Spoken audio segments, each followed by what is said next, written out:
So I made a mistake, and the mistake is about how I interacted with this city. I guess I should start with my name's Camden. If you're new here, I move to a new country every month, and normally I'm making like travel tip videos. But this video and this series, the Unfiltered series, this is where I just kind of cover some of the cultural differences, things that I've observed in my time in a place.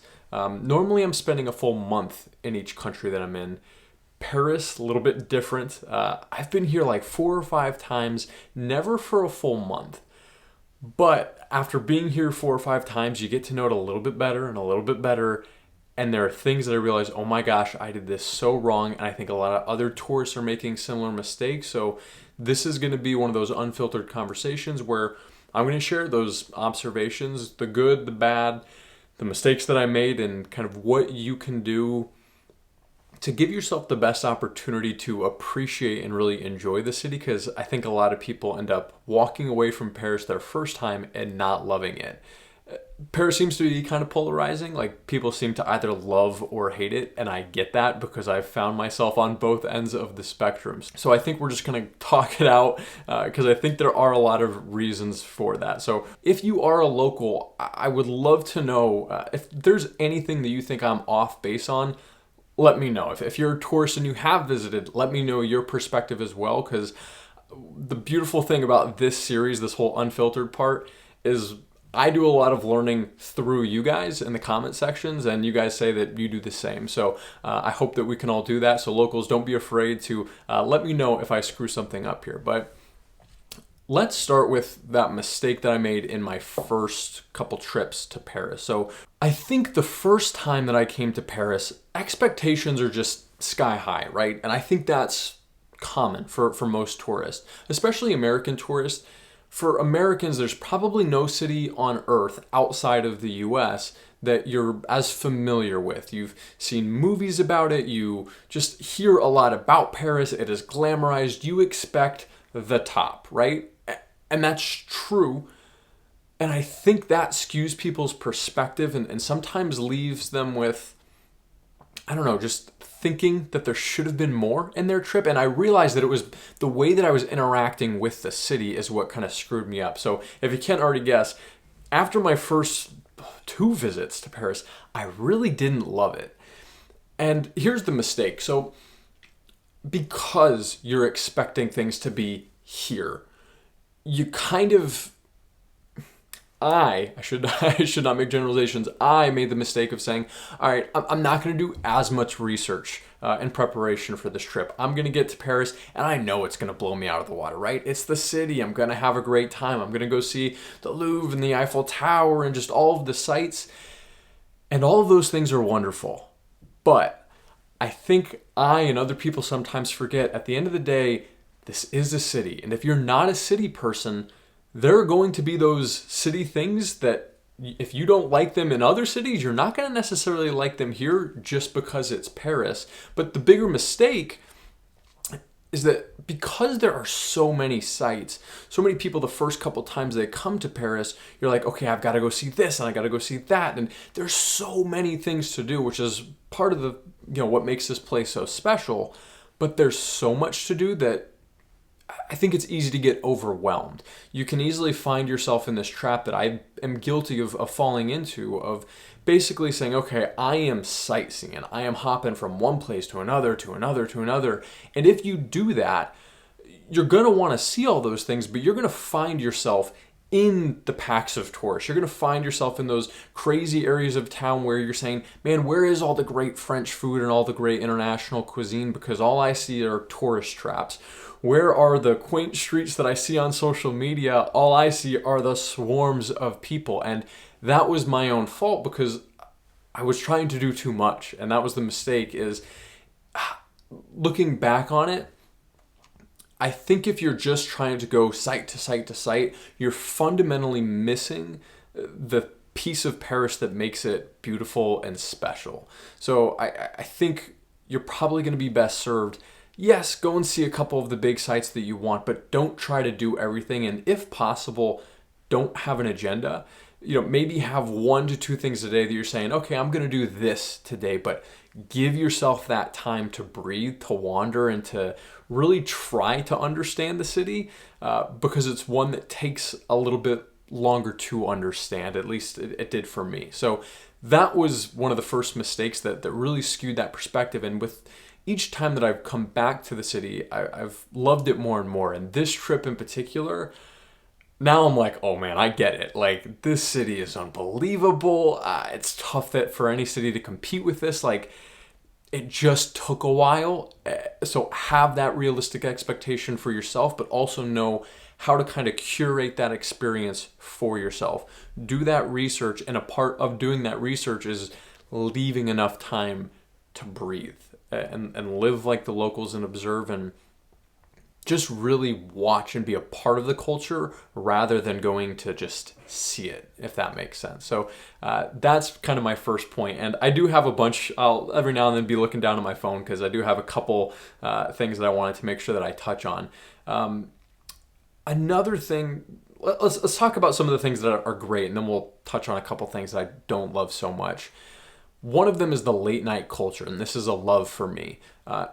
I've spent a lot of time over the last few years in Europe. I've been doing this whole moving to a new country thing for about 3 years now, and a lot of that has been in Europe.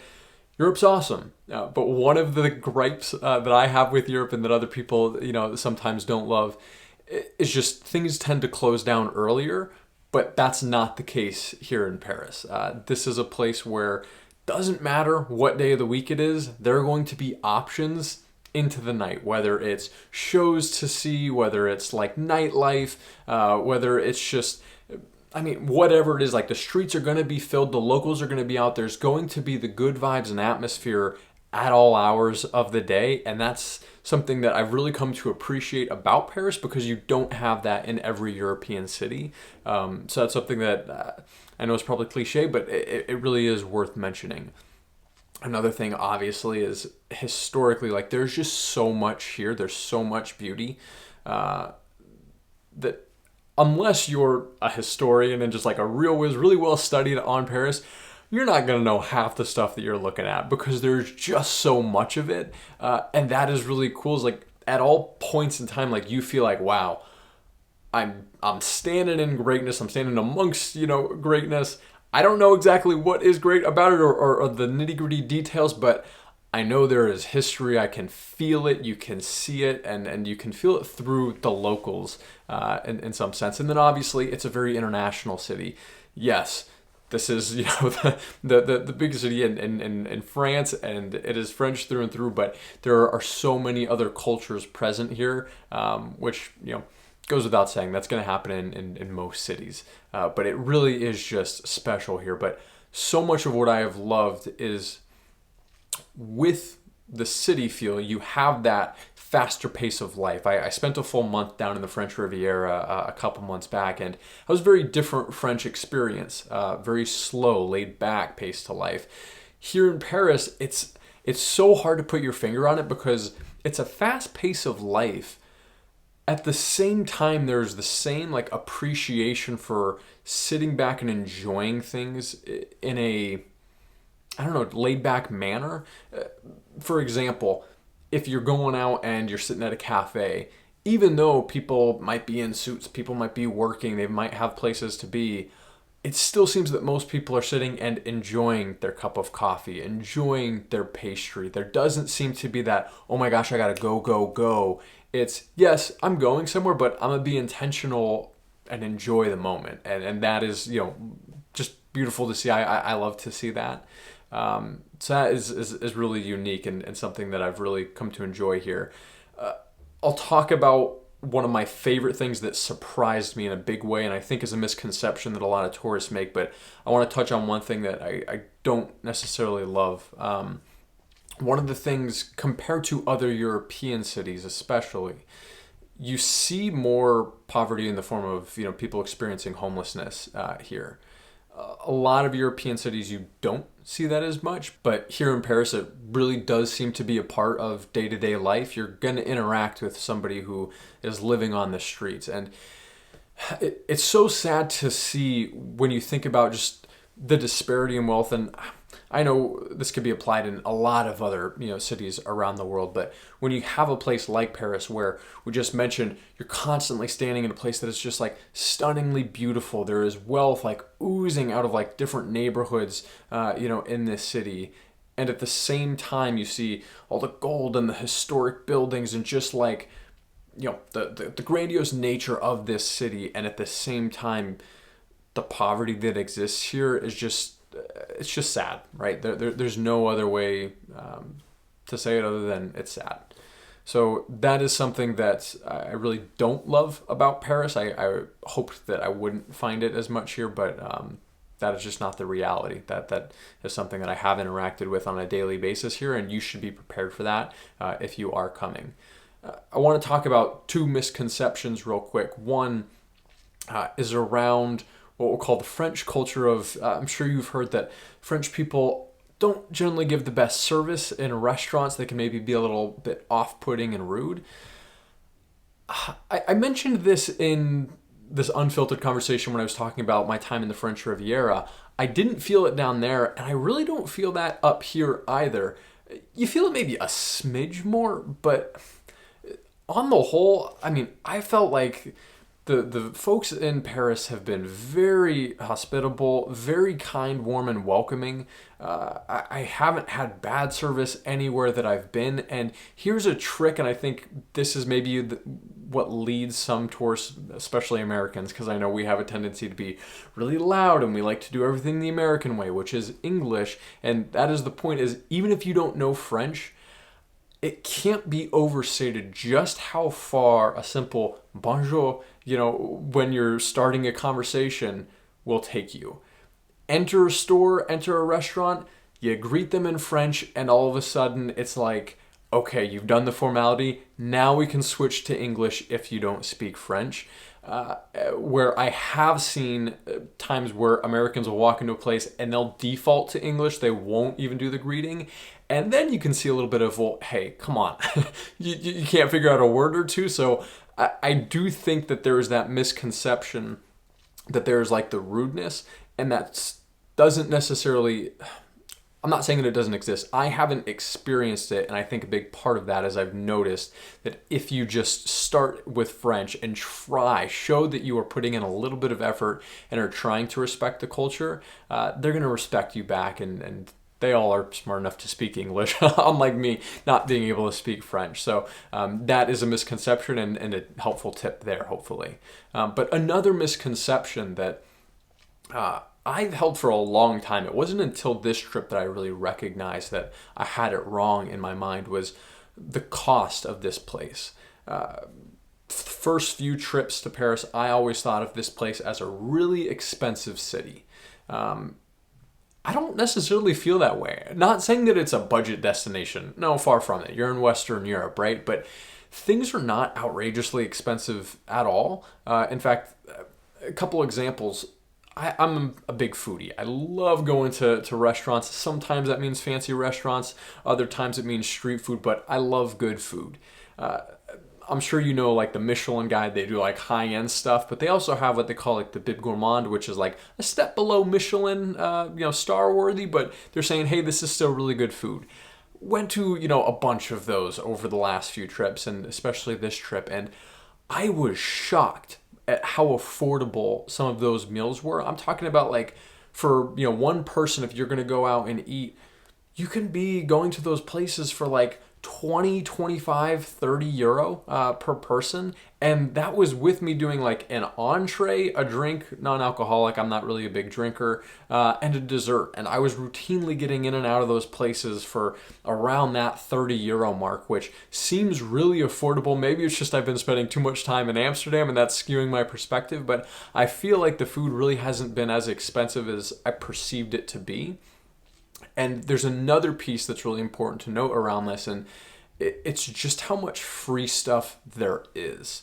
In terms of, your day-to-day, when we talk about some of those activities and trying not to overdo it, I didn't have a great enough appreciation my first couple trips of how many things they have managed to keep free for not only the locals, but for tourists as well. Whether that's libraries, certain museums, art galleries, there's just so much to do, even if it's not just wandering the streets. There are things that you can actually go and do and not spend a penny. I don't think I'd struggle at all to spend less than $50 a day here and feel like I've done a lot in the day. And that's not taking into account housing prices for accommodation. But in terms of food and excursions, $50 US seems like more than enough to me per person. And you could do it for much less if you were trying to. So that was something that, again, misperception on my end, but I've come to really appreciate that. And wow, it's just special when you can get the mix of a historic city with so much to offer, those prices mixed with the quality, because obviously that is one perception that was not wrong, is the quality in food is just, it's phenomenal. I mean, it's just unlike most places on planet Earth. It is just exceptional. So do yourself a favor and make sure that you go enjoy that, because it really is quite special. Looking down at the list here to see what else we've got. Yep. Oh, okay. Couple, these are, we'll call this rapid fire round of just some short observations. One, love the public transportation. I know it is an older public transit system, but it works really, really well. And during my first couple trips here, again, mistake on my end, I didn't utilize it, but that was a mistake. It is really easy. It wasn't intimidating. I find that the locals are very willing to jump in and help if you have questions. There's always seems to be an attendant or somebody actually helping you navigate the process of buying tickets. You can get just about anywhere in the city. No, it's not the cleanest. No, it's not the newest and fanciest, but it works and it will get you to where you need to go.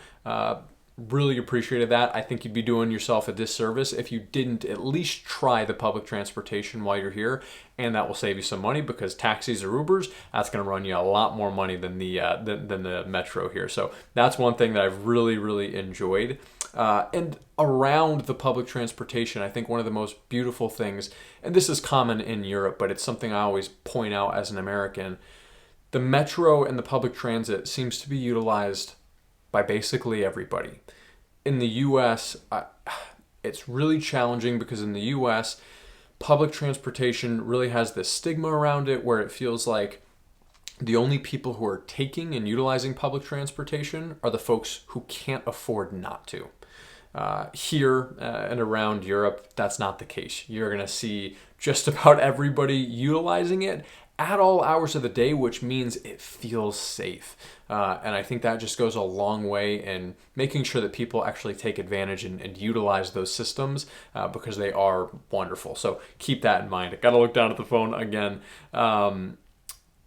This was an interesting one. Police. Heavy police presence here right now. And that's to be expected, one big city, but also the Olympics. Olympics are happening, and I'm sure there'll be a ton of stuff around that, but yes, it is a bustling place right now. The police, I don't know if they're just on their best behaviors because of the Olympics, but man, they have been friendly, warm, and welcoming, just having a good time. You're at different parts of town, and the police are, out dancing, or not dancing, they're not going clubbing per se, but when they're standing at their post and there's music, they're bobbing their heads around to it, they're enjoying, they're certainly not, that stern face, hey, I am working, do not do anything.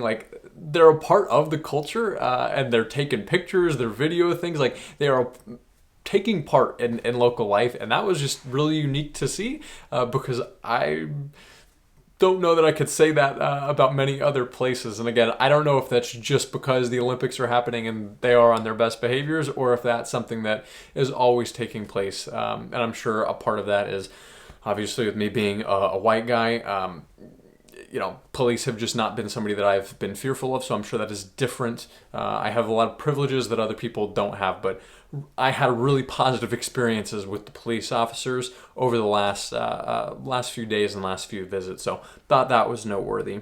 And another thing that I just appreciate so much, there seems to be just such a high quality of life. And I can't tell if that's just because that's my perspective and I've spent just a short period of time here. I know like on social media, sometimes the algorithms push really negative stuff. So you do see people saying like that the quality of life has gone down quite substantially, but it seems like the quality of life is still very high. It feels safe to walk the streets. It feels like you're getting great deals on food. There is art everywhere. There are beautiful things everywhere. There's still people, locals, people coming, internationally. Like, this is still just a really incredible and special place. And again, locals, if you feel like I'm off base on anything, don't be afraid to let me know.